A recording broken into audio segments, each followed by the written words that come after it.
الحمد لله رب العالمين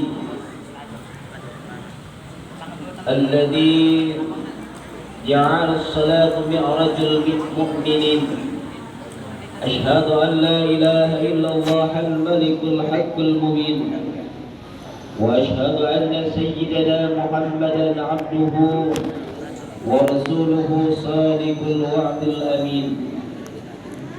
سبحانك لا علم لنا إلا ما علمتنا إنك أنت العليم الحكيم. وقال الله تعالى في كتابه الكريم: بسم الله الرحمن الرحيم. سبحان الذي أسرى بعبده ليلا من المسجد الحرام إلى المسجد الأقصى الذي باركنا حوله لنريه من آياتنا إنه هو السميع البصير. صدق الله العظيم. أما بعد. Yang sama kita hormati Datuk Kepala Desa Mendalu Indah beserta perangkat dan jajarannya, yang kita muliakan para alim ulama, tokoh agama, tokoh masyarakat Desa Mendalu Indah, mobil khusus pengurus Masjid At-Taqwa Desa Mendalu Indah, Fatih, Imam dan Bilal, Bapak Ibu hadirin yang dimuliakan Allah Subhanahu wa taala. Alhamdulillah, kita bersyukur kepada Allah malam hari ini kita dijumpakan oleh Allah Subhanahu wa taala di tempat yang mulia, di tempat yang suci, karena masjid ini adalah satu tempat yang paling Allah cintai. Tidak ada tempat yang paling Allah cintai terkecuali masjid-masjidnya Allah. Mudah-mudahan kita disucikan oleh Allah Subhanahu wa taala dan dijadikan oleh Allah Subhanahu wa taala orang yang suci sebagaimana doa kita. Allahumma ij'alni minat tawwabina waj'alni minal mutatahhirina waj'alni min ibadikas shalihin. Saya kira doa ini merupakan doa yang familiar buat kita, karena setiap habis melaksanakan wudu kita membaca doa ini dengan harapan kita semua disucikan oleh Allah Subhanahu wa taala, baik badan kita, hati kita, dan ruh dan jiwa kita. Salawat dan salam kepada baginda Rasulullah sallallahu alaihi wasallam. Allahumma shalli ala sayyidina Muhammad wa ala ali sayyidina Muhammad. Mudah-mudahan di yaumil qiyamah kita termasuk golongan umatnya yang mendapatkan syafaat dari Rasulullah sallallahu alaihi wasallam. Amin ya rabbal alamin. Ibu-ibu sehat semua di belakang, Bu? Alhamdulillah. Bapak siapa? Alhamdulillah. Nampaknya kopi sudah keluar. Saya sebelum Isra wal Mi'raj, saya akan cerita kopi dulu, Pak. Rupanya kopi itu adalah minuman yang disukai oleh Rasulullah sallallahu alaihi wasallam. Maka dari itu hari ini sebelum Isra wal Mi'raj saya ajarkan doa yang Rasulullah bacakan ketika minum kopi. Oh, belum ya? Gak apa-apa, baca dulu biar sama jalan. Salahnya dikeluarkan kopi. Ada doa Rasulullah yang selalu beliau baca ketika akan minum kopi. Jadi Pak, minuman yang Rasulullah sukai itu adalah kopi. Buah yang paling Rasulullah sukai adalah semangka. Padahal dia nanamnya kurma. Tapi yang dia sukai adalah buah semangka. Nah, malam ini kita doa minum kopi dulu, biar kopinya berkah. Saya ajarkan dan Bapak Ibu harus hafal. Yang hafal doa minum kopi saya kasih hadiah umroh bagi yang mampu. Bismillahirrahmanirrahim. Ikuti saya, Pak. Ini yang itu dulu. Nanti nyusul yang lain, ya kan? Yang penting doanya dulu, ya kan? Bismillahirrahmanirrahim. Allahumma ja'alha nuran lil basari wa afiyatan lil badani wa shifaan li qalbi wa dawain li kulli da'in ya qawwiyyu ya matin. Itu doa minum kopi boleh diminum. Saya kasih artinya dulu. Allahumma ja'alha, ya Allah jadikanlah kopi ini nuran lil basari, cahaya di mataku. Itu kata Rasulullah. Maka coba kalau orang ngantuk biasanya minumnya kopi. Yang tadinya udah nampak jalan itu minum kopi langsung nampak. Kalau malam-malam orang begadang minum kopi supaya di kanan kiri nampak yang dilihat.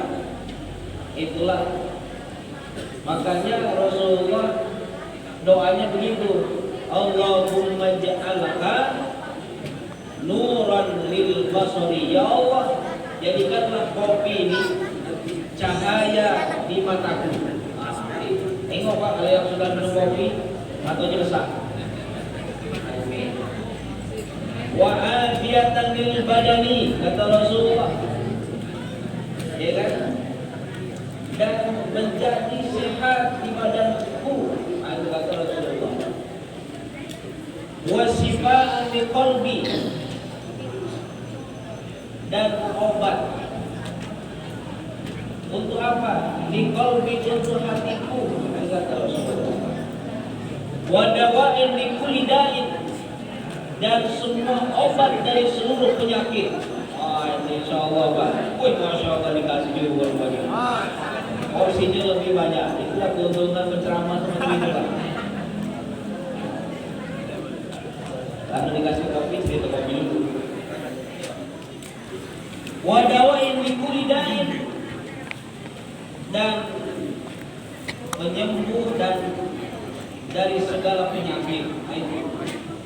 Ya qawwiyyu yang matin, wahai engkau yang maha kuat dan lagi maha kokoh. Itu doanya Pak. Jadi pagi-pagi kalau pasang kopi itu doanya. Jadi besok apa? Supaya minum kopi itu ibadah. Ketika minum kopi dan habis satu termos, dan ada ibadahnya juga sambil rokok ya. Dan dapat manfaat. Ayat surah muslimin yang dimuliakan Allah Subhanahu wa taala. Silakan Bapak Ibu yang sudah ada kopinya, doanya sudah diajarkan tadi. Peristiwa Isra wal Mi'raj Nabi besar Muhammad sallallahu alaihi wasallam ini adalah peristiwa yang agung, dilakukan oleh Nabi yang agung, di waktu yang agung dan tempat yang agung. Kenapa saya katakan demikian? Karena peristiwa Isra wal Mi'raj ini adalah peristiwa yang luar biasa yang tidak pernah dilakukan oleh nabi-nabi sebelumnya. Karena saking agungnya, Allah memuji diri sendiri. Nah itu, Pak, kalau kita ada yang memuji diri sendiri sebut apa? Sombong.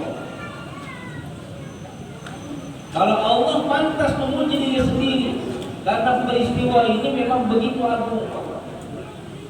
Bayangkan di zaman itu, yang kendaraan zaman itu belum ada yang secepat sekarang. Sekarang paling cepat kendaraan apa? Kendaraan yang paling cepat yang pernah kita pakai adalah pesawat. Zaman itu kendaraan hanya onta dan kuda. Perjalanan minal Masjidil Haram ilal Masjidil Aqsa itu hanya 1 menit 14 detik. Nah, jadi kira-kira 1 kilometer itu berapa detik? Minal Masjidil Haram ilal Masjidil Aqsa itu 1500 km dibagi 1 menit 14 detik. Ada yang bisa baginya lagi ya? Begitulah cepatnya Rasulullah Shallallahu Alaihi Wasallam diperjalankan oleh Allah Subhanahu Wa Taala. Maka peristiwa Isra wal Mi'raj ini adalah peristiwa yang agung, dilakukan oleh Nabi yang agung, Nabi Muhammad Shallallahu Alaihi Wasallam, yang Nabi itu adalah manusia biasa tetapi luar biasa. Nah, itu Pak. Apa Pak? Nabi biasa, manusia biasa tapi luar biasa. Itulah Nabi. Maka dalam syair itu disebut Muhammadun Basyarun Laka Basyar. Nabi itu manusia biasa tapi luar biasa. Kenapa luar biasanya? Karena Nabi itu beda dengan kita Pak. Kalau Nabi itu manusianya biasa, sama, nafsunya sama dengan kita, hidupnya sama dengan kita, tapi diberikan kelebihan. Lebihnya di mana? Kalau Nabi itu Pak biasa tapi luar biasa. Nah, itu bedanya. Kita nggak usah cerita kepribadian Nabi. Keringat Nabi, Bu, keringat Nabi itu wangi. Maka Nabi kalau pulang ke rumah itu dilap oleh istrinya. Karena apa? Karena keringatnya wangi, dilap lalu diperas. Ibu-ibu pernah nggak ngelap keringat suami lalu diperas, dikumpulkan? Pernah? Belum pernah. Jadi ibu kalau ingin ikut contoh menjadi istri Nabi, nah contoh tadi balik dari kebun bapak atau balik dari mana, tengok Nabi dilap lalu diperas, keringatnya wangi gitu Pak. Keringatnya apa? Keringat kita, nah itu bedanya. Manusianya biasa tapi luar biasa, gitu ya. Sama manusia seperti kita, cuma bedanya tadi. Kalau kita keringatnya bau, kalau Nabi wangi, itu bedanya. Nabi ludahnya itu Pak bisa jadi obat. Kita Pak, ya. Di mana? Kok bisa ludah Nabi itu jadi obat?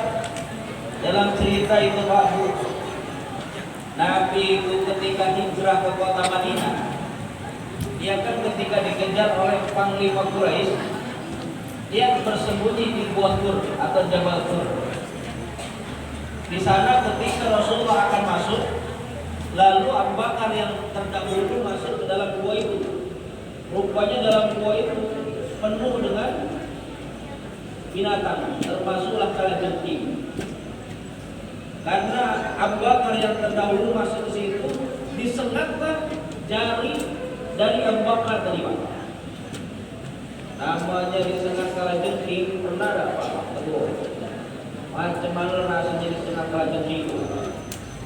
Panas, sakit, bekak.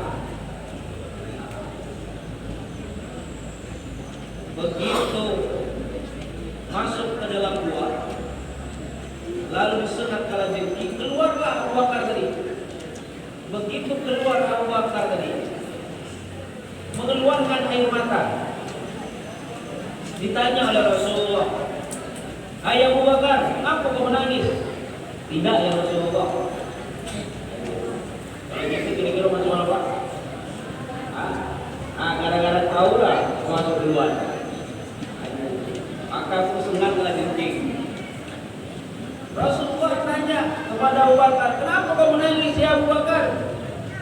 Kata Rasulullah, katakan kepadaku, apa yang membuat kau menangis? Engkau jangan bersedih meninggalkan kota Mekah. Kita akan berjuang di kota Madinah. Kata Rasulullah, ya Rasulullah, tadi waktu masuk ke dalam gua itu menyingkirkan sampah-sampah disengat agar begini. Lalu ditarikkan Abu Bakar tadi Pak, baru diudahi oleh Rasulullah. Seketika itu yang tadinya buka jari itu langsung kempes.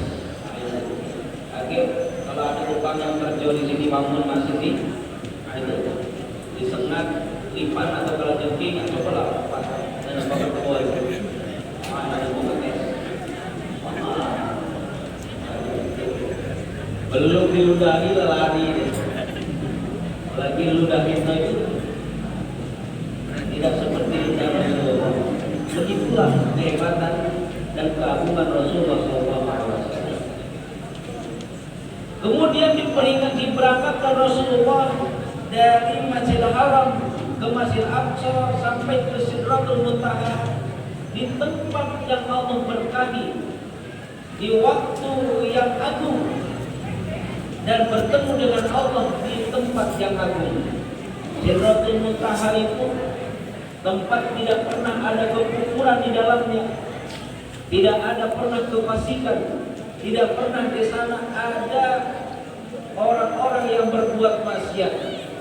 Karena di Sidratul Muntaha jangankan manusia biasa, malaikat yang menghantarkan Rasulullah sampai ke sana itu pun tidak sampai ke Sidratul Muntaha. Begitulah tempat yang agung yang dilakukan oleh Rasulullah untuk menerima perintah sholat ini. Maka perintah sholat ini adalah perintah yang agung. Ukuran keimanan seseorang itu diukur dengan bagaimana sholatnya. Jadi kalau orang mengaku beriman tapi tidak sholat, sama dengan dia tidak beriman kepada Allah Subhanahu wa Ta'ala. Dia mengaku beriman kepada Allah, sholatnya masih diloncat-loncat, pagi subuh sholat, siang lupa sholat, sore ingat itu namanya sholat loncat-loncat. Ini ukurannya iman. Maka orang yang sholatnya diloncat-loncat tadi termasuk orang yang tidak beriman kepada Allah Subhanahu wa Ta'ala. Luar biasa sholat ini. Kalau ada orang-orang yang melaksanakan sholat tapi dia masih berbuat maksiat, ini bukan sholatnya tapi orangnya. Kita di kantor depan semuanya orang baik, tapi ada oknum yang tidak baik. Ya kan? Tidak semua di kantor itu bagus. Jangankan di kantor, di masjidnya ada orang yang tidak baik. Datang ke masjid, pura-pura itu sholat, nengok kotak di belakang, bawahnya.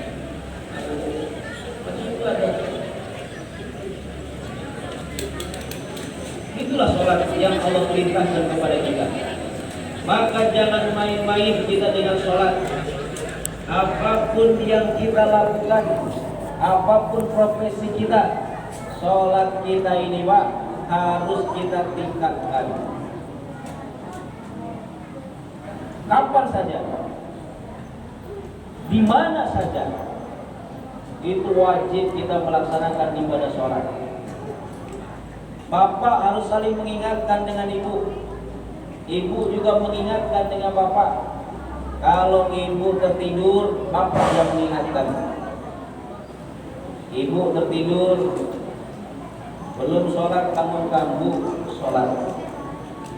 Sebaliknya bu, bu, pernah ada mengingatkan sholat bapak-bapak? Sering. Maulah ibu bapak sholat? Mau, alhamdulillah. Bapak sering belum sholat, ingatkan. Anak-anak kita belum sholat, ingatkan. Wajib hukumnya Pak, apalagi kita bapak-bapak ini, kalau kita sholat, ibu tidak sholat, kita ikut dosa. Begitulah kita para laki-laki. Wah, tanggung jawabnya berat. Karena apa? Ibu tidak sholat, kita sholat, kita dapat dosa walaupun kita melaksanakan sholat. Tapi sebaliknya,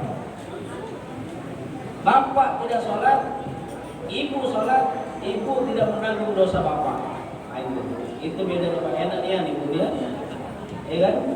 Enak dia, ibu itu. Maka kita Pak, memang berat seorang suami itu. Ketika kita sudah berkata qabil tu nikahaha wa tazwijuha bimahrin madkur, wah memang luar biasa. Itu perjanjian kepada manusia dan perjanjian kepada Allah. Mitsaqan ghalidan. Itu dalam Al-Qur'an itu. Perjanjian yang erat, bukan hanya perjanjian dengan manusia, tapi perjanjian dengan Allah Subhanahu wa taala. Malam hari ini kita akan melihat sejauh mana kualitas sholat kita. Ali bin Husain bin Ali bin Abi Thalib. Ini siapa tuh Pak? Coba. Ali bin Husain bin Ali bin Abi Thalib. Berarti siapa Ali yang tadi? Yang pertama tadi? Cicit Nabi. Ali bin Husain bin Ali bin Abi Thalib, dia adalah cicit dari Rasulullah Sallallahu Alaihi Wasallam. Suatu ketika Ali bin Husain ini Pak, rumahnya kebakaran, terbakar oleh api yang begitu membakar habis semua.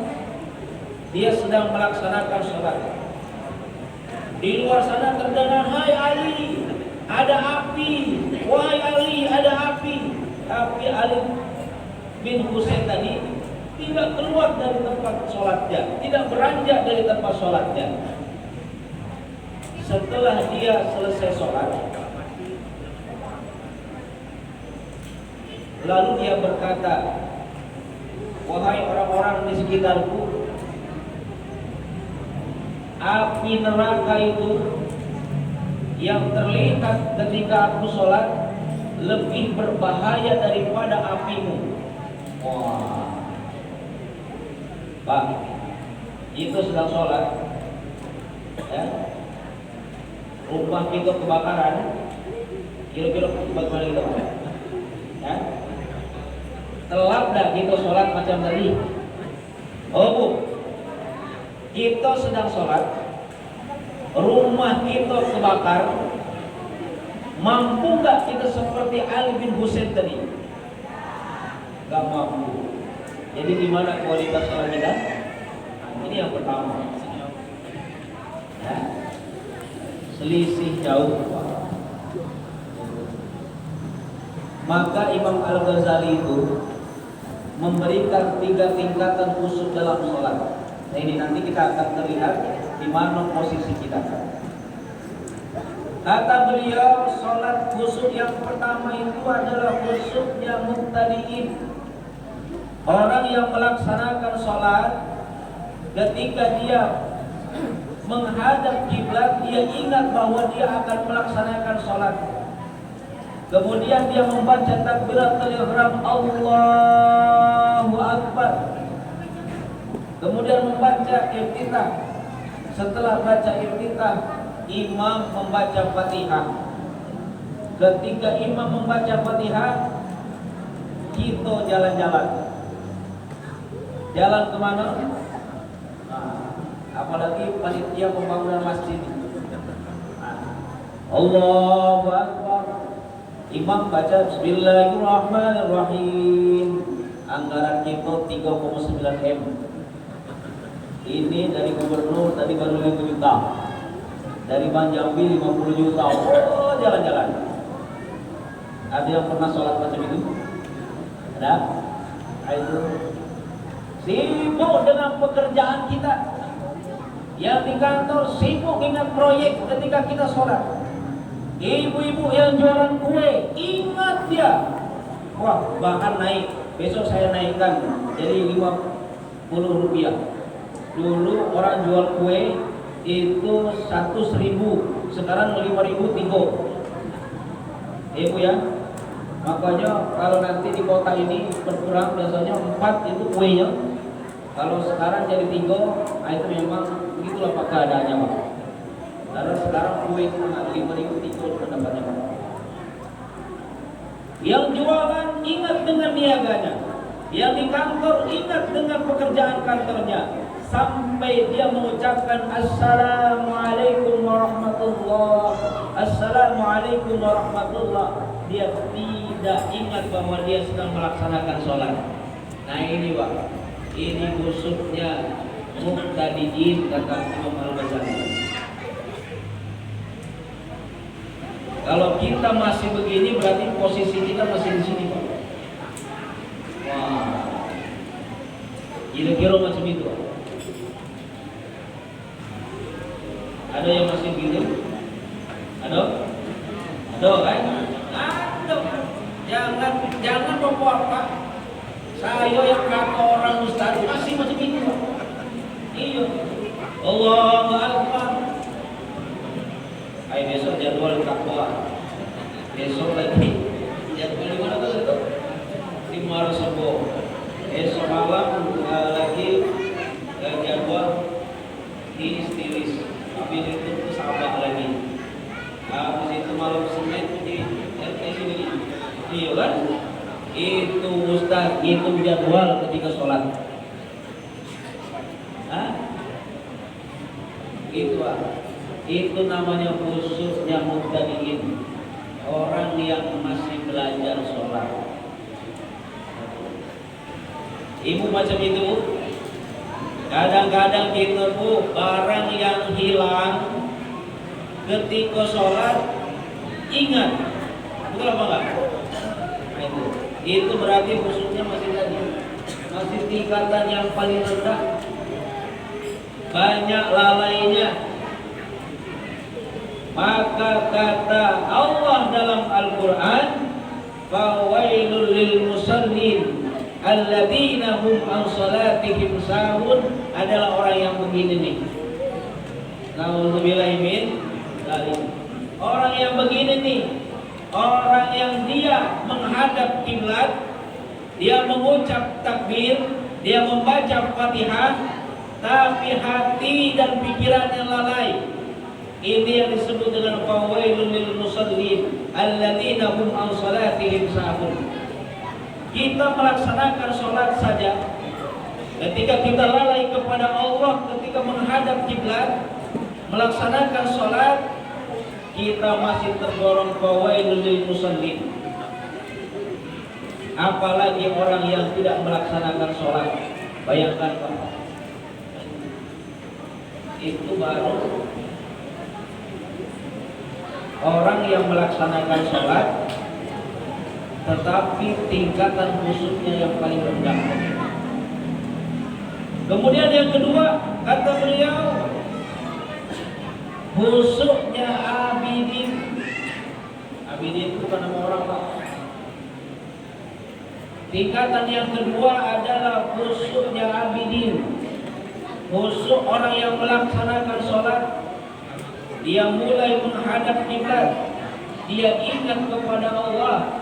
Kemudian setelah itu dia takbiratul ihram, kemudian baca iftitah, membaca Fatihah, dia cukupkan rukun dan syaratnya, dia cukupkan apa yang membatalkan, yang tidak membatalkan sholat. Dari mulai awal dia takbiratul ihram sampai membaca salam, dia ingat bahwa dia sedang melaksanakan sholat. Nah, ini itu khususnya abidin Pak. Memang agak sulit, agak sulit. Apalagi kita sholatnya mundur. Buru-buru kemana? Banyak yang buru-buru.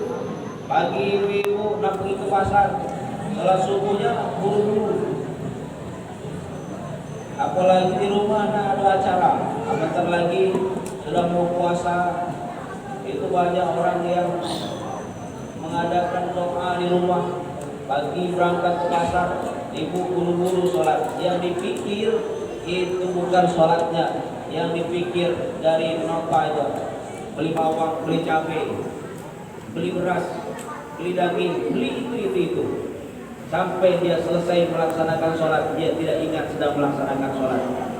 Nah, yang aminin tadi adalah orang yang melaksanakan sholat dari mulai takbiratul ihram sampai dia salam, dia sadar bahwa dia sedang melaksanakan ibadah sholat. Kalau kita sudah sampai di sini, berarti kita sudah berada pada level yang kedua.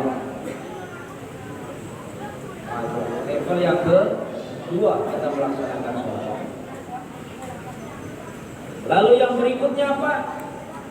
Yang berikutnya yang ketiga yaitu khusyuknya arifin. Orang yang ketika khusyuk dia ma'rifat kepada Allah Subhanahu wa taala. Bahkan orang yang berada di sisinya pun dia tidak sadar bahwa dia adalah tetangga kita. Orang yang ma'rifat kepada Allah Subhanahu wa taala. Kalau kita sholat di sholat tarawih, misalnya di Ramadan nih sholat tarawih. Kalau sholat tarawih ini kan kadang-kadang ibu-ibu nih kalau mau wafat dah.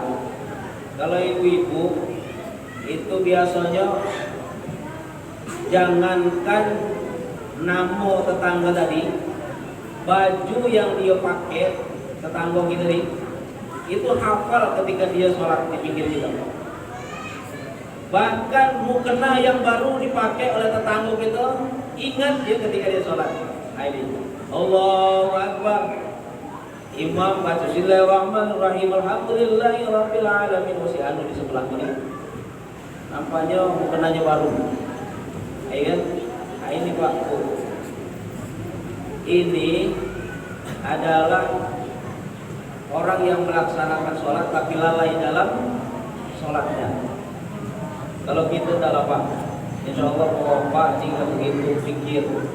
Makanya ibu-ibu dengan bapak beda. Ibu-ibu mau Ramadan itu mikirin beli jilbab baru, mikir mukena baru, ya kan? Kami tidak pernah bawa bapak Ramadan saja. Itu Ramadan saja, Lebaran saja. Kadang baju lebaran itu 3 kali puasa, 3 kali lebaran itu dipakai. Kalau ibu dan anak-anak itu belum lagi lebaran, belum lagi puasa, itu sudah mikir Pak. Itu bedanya ibu, itulah hebatnya. Memang karena wanita itu kan perhiasan dunia, itu bebas beda dengan kita. Kalau kita itu tak ada banyak biaya Pak. Kalau perempuan banyak biayanya. Mukenanya berapa sudah, jilbabnya, bajunya, lagi sudah, itu telah bedaknya, itu tidak usah dipikir lagi Pak kalau bedak. Kalau kita tidak ada pergi pengajian nih, baju yang gantung itu kita pakai, ya kan? Kayak orang peci itu, tidak tahu lagi di peci siapa ini pakainya peci. Dan peci udah berapa? Ada yang peci lagi terlupa.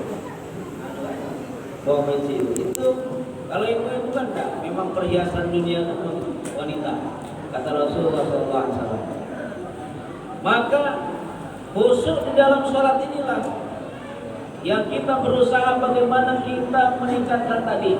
Kalau kita sekarang ini posisi pada level pertama, maka naikkan kepada level yang kedua. Kemudian setelah itu kalau bisa sampai level yang ketiga, yaitu apa? Khusyuknya arifin, yang ketika kita melaksanakan ibadah sholat tidak lagi mengenal kanan kiri kita, yang kita kenal adalah Allah dan Sang Khalik yang menciptakan kita. Itu Bapak, memang berat sholat ini. Maka di dalam kitab Sholatul Taufik itu Sholat itu kan bukan hanya sekedar rukun, bukan hanya sekedar syarat. Itu dalam surat Taufik itu Pak. Ketika kita mau melaksanakan sholat, yang pertama di dalam perut kita harus makanan-makanan yang halal. Itu yang pertama Pak. Jangan sampai kita sholat ada makanan yang haram dalam perut kita. Hati-hati. Nanti ibu-ibu dapat sogokan karena suruh milih tadi. Ini kan lagi musim tuh. Awas, hati-hati tim sukses. Tuh. Ibu makan uang sogokan, habis itu sholatnya pun tidak diterima. Ah, coba. Tiba. Sekarang nih banyak yang bagi-bagi. Nanti mulai bulan-bulan berapa itu udah mulai itu gitu kan. Ibu dapat uang dari sogokan, orang nak milih DPR, nak jadi bupati, nak jadi gubernur, ibu makan masuk dalam perut ibu, sholat Allahu Akbar. Dalam perut ibu ada uang yang haram dimakan. Itu Pak, dalam surat Taufik dikatakan baju yang kita pakai ini harus baju yang halal. Belinya dari mana? Nah, itu Pak, sampai baju ini Bu. Ketika kita sholat, baju ini, uang yang dipakai untuk beli baju itu duitnya dari mana? Nah, itu sampai disebut. Bahkan kalau dia pakai baju yang bajunya ngutang, nah utang Pak. Ayo Pak, ini hati-hati. Lagi kalau dibelikan baju sama ibu-ibu, tanya elok, Bu, ini baju beli cash atau ngutang? Nah, kalau bajunya ngutang, nah itu jauh pahalanya ditangguhkan oleh Allah Subhanahu wa Ta'ala sampai utangnya terbayar. Kalau di dalam beli baju itu kredit dan harganya dua macam, kalau cash sekian, kredit sekian, ada riba di dalam jual beli itu, maka ditolak ibadah sholatnya. Nah, coba Pak, ibu yang tukang kredit, Pak, kita boleh berniaga, boleh namanya utang piutang, tapi tidak boleh membuat dua harga. Kalau harga cash sekian, kalau harga kredit sekian, itu tidak boleh. Selisihnya menjadi riba. Kalau baju kita ada ribanya, ditolak, kata beliau pengarang kita Surat Taufik. Yang kata kita sholat, karpetnya masih utang.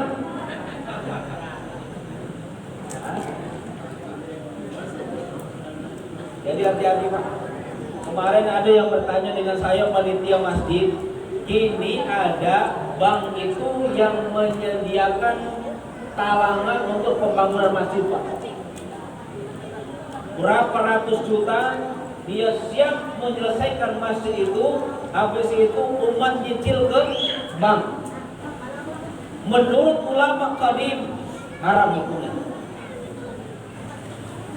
Kita Pak buyur be, dah usah buyunian. Biarlah bank itu yang nawarkan sana sini sana. Pak, ini kalau ditawarkan ke bank, ayo kan? Wah cepat itu. 4 miliar, 6 miliar dibangun oleh dia. Nanti kita tidak bayar, tidak mampu bayar utang, disita di masjid sama dia. Ayo kan? Ada sekarang bank yang macam itu Pak. Iya Pak. Karena saya pernah ditawarkan juga. Hati-hati bermain dengan bank. Kita membangun tempat yang suci untuk melaksanakan ibadah kepada Allah dengan nilai yang suci. Jangan sekali-kali kita campuri dengan sesuatu yang kotor. Ya. Kalaupun dia cepat terbangun, Kecuali begini, ada di antara kita nih misalnya Pak Kades, udahlah biar saya bangun semua, berapa habis 6 miliar, oke, kita kembalikan dengan dia, ya kan? Tidak ada selisih sedikit pun dari uang yang kita pinjam. Boleh kalau itu. Kenapa? Karena Rasulullah pun pernah dia menggadaikan baju besinya. Itu boleh Pak kalau itu. Ya, tapi siapkanlah Pak Kades 6 miliar tuh untuk bangun di masjid. Itu. Tapi kalau ke bank yang ada selisih pembayarannya, jangan. Indonesia ini banyak bank syariah, tapi caranya belum syariah Pak. Banyak Pak. Caranya belum syariah, dia hanya labelnya saja. Ada bank syariah, tapi hanya akadnya saja yang syariah. Untuk sistem di dalamnya belum syariah. Masih banyak yang di dalamnya mengambil keuntungan dari kita sebanyak-banyaknya. Begitulah sulam tauhid mengajarkan kepada kita ulama yang besar tentang hati-hatinya kita melaksanakan ibadah sholat. Bukan hanya rukun dan syaratnya saja yang perlu kita perhatikan, tapi termasuk kehalalan dalam perut kita. Kehalalan apa yang kita pakai ketika sholat, kehalalan apa yang kita gunakan ketika kita bersujud, termasuklah sajadah yang kita pakai untuk bersujud itu juga harus dalam keadaan halal. Ma'asyiral muslimin yang dimuliakan Allah Subhanahu wa taala. Kalau saja sudah kita capai tingkatan yang ketiga tadi, maka kita semua akan menjadi orang yang mi'rajul mukminin. Sebagaimana Rasulullah SAW ketika dia berangkat ke Sidratul Muntaha bertemu dengan Rasulullah SAW, bertemu dengan Allah, maka disitulah pertemuan yang paling nikmat. Orang yang bertemu dengan Allah itu lebih nikmat daripada bertemu dengan istri. Orang yang sudah tingkatannya makrifat, orang yang sudah tingkatannya tadi levelnya arifin, itu lebih nikmat bertemu dengan Allah daripada bertemu dengan istri. Wah, itu hebatnya itu. Itu dah belum soal. Kita ini masih lebih nikmat bertemu dengan istri daripada sholat. Betul, betul. Masih nikmat bertemu dengan keluarga daripada melaksanakan sholat. Orang yang levelnya sudah arifin, dia akan lebih nikmat bertemu dengan Allah daripada bertemu dengan istri. Itu hebatnya. Begitulah Bapak Ibu yang mulia, para ulama dan para masyayikh kita memberikan tingkatan khusyuk di dalam sholat. Supaya apa? Supaya kita ini naik kelas Pak. Dari mulai belajar sholat sampai sekarang kelasnya di situ, ya kan? Kelasnya kelas ibtidah, kelasnya kelas SD, ya kan? Harusnya kita ada tingkat masuk SMP, tapi itu Pak, tingkatan dalam sholat. Maka ma'asyiral muslimin yang dimuliakan Allah Subhanahu wa taala, momentum Isra dan Mi'raj ini dijadikan kita sebagai cara untuk meningkatkan kualitas sholat kita yang dilakukan oleh Rasulullah dan dicontohkan kepada kita. Pak Bu, kata Rasulullah itu kan shollu kama ra'aitumuni usolli, sholatlah kamu sebagaimana engkau melihat aku sholat. Kita pernah ketemu dengan Nabi? Belum pernah. Bagaimana caranya? Kita ikuti apa yang menjadi jalur kepada Rasulullah. Kalau kita sholat, belajar dari guru kita belajar lagi dengan gurunya belajar lagi dengan gurunya, maka ada dari Rasulullah kepada sahabat, dari sahabat kepada tabi'in, dari tabi'in ke tabi'in, setelah itu kepada imam mazhab, kepada para ulama, para kiai dan kitobah. Maka kita tidak boleh meninggalkan para ulama dan kiai kitobah. Zaman sekarang itu ada aliran ingin memurnikan agama, kembali kepada hadis dan kembali kepada Al-Quran, sehingga ulama dan yang mengajarkan sholat itu ditinggalkan. Itu zaman sekarang. Mohon maaf, itu banyak sekarang, bahkan ada di Indonesia ini terindikasi pondok pesantren yang begitu. Jadi hati-hati kita masukkan anak kita ke pondok pesantren, lihat dulu alirannya. Jangan sampai nanti kita masuk ke situ salah masuk. Sampai di situ pulang jadi orang yang radikal. Bapaknya dianggap kafir. Hati-hati. Indonesia itu sekarang sudah banyak aliran yang seperti itu. Masalah muslimin yang dimuliakan Allah Subhanahu wa taala. Insyaallah kita akan mendapatkan kebahagiaan sebagaimana janji Allah Subhanahu wa taala. Innal ladzina amanu wa 'amilus shalihat wa aqamus shalah wa atuz zakat lahum ajruhum 'inda rabbihim wa la khaufun 'alaihim wa la hum yahzanun. Jadi kata Allah, orang yang beriman, yang melaksanakan ibadah sholat, melaksanakan amal soleh, kemudian setelah itu dia membayar zakat, lahum ajruhum 'inda rabbihim, Allah akan berikan pahala di sisinya.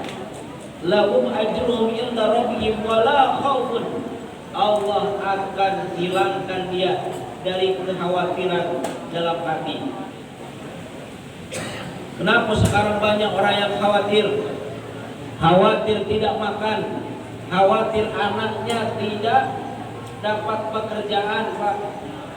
Sehingga banyak orang-orang yang sibuk memikirkan anaknya, takut anaknya kelaparan setelah dia mati. Karena apa? Karena sholatnya nggak benar. Coba kalau sholatnya benar, dia pasti katakan, anak itu urusan Allah. Dia yang akan memberikan makan kepada anakku dan akan menghidupkan dia nanti, Allah Subhanahu wa taala. Itu Pak. Kalau orang yang sholat itu begitu mikirnya. Kenapa? Wala khaufun 'alaihim wa la hum yahzanun.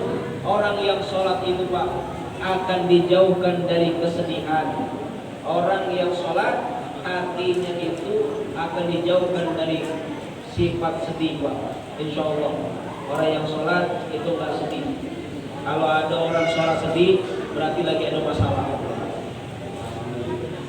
Dan orang yang sholat insya Allah dijauhkan dari kesedihan. Karena kata Allah Subhanahu wa taala, wasta'inu bis sabri was shalah. Mintalah kamu pertolongan dengan apa? Dengan sabar dan sholat kita. Mudah-mudahan Allah Subhanahu wa taala memberikan keistiqomahan buat kita semua untuk senantiasa menjadi orang-orang minat tawwabina wa minal mutatahhirina melalui min ibadikas sholihin. Kemudian kita menjadi orang-orang yang selalu taat kepada Allah, bertobat kepada Allah. Kemudian kita dijadikan orang yang istiqomah untuk melaksanakan ibadah sholat, minimal sholat 5 waktu. Tuh, sholat 5 waktu insya Allah Bapak Ibu yang mulia. Kita bangun sholat, bangun masjid, ini luar biasa. Masjid kita akan dibugar dengan ukuran 27 kali 21. Lebarnya luar biasa, 2 lantai. Nah itu Pak, kalau 21 meter itu dari sana ke sana itu 100 orang satu saf. Ya kan?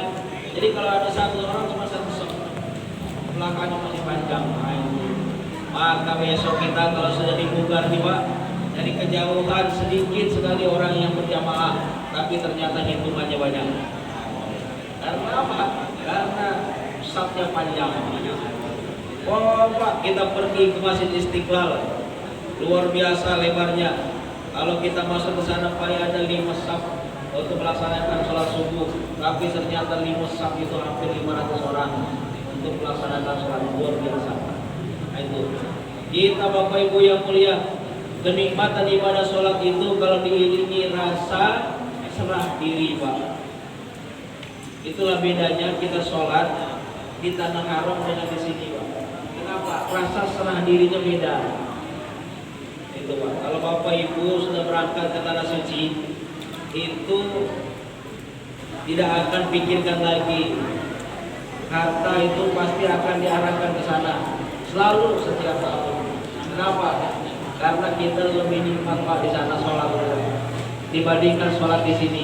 Nilainya juga luar biasa. Di Masjid Nabawi satu kali sholat sama dengan 1000 kali melaksanakan ibadah sholat di masjid di Indonesia. Masuk ke Masjid Haram melaksanakan sholat satu kali sama dengan 100.000 kita melaksanakan ibadah sholat di luar tanah haram. Begitulah kemuliaan yang Allah berikan kepada umat Nabi Muhammad SAW.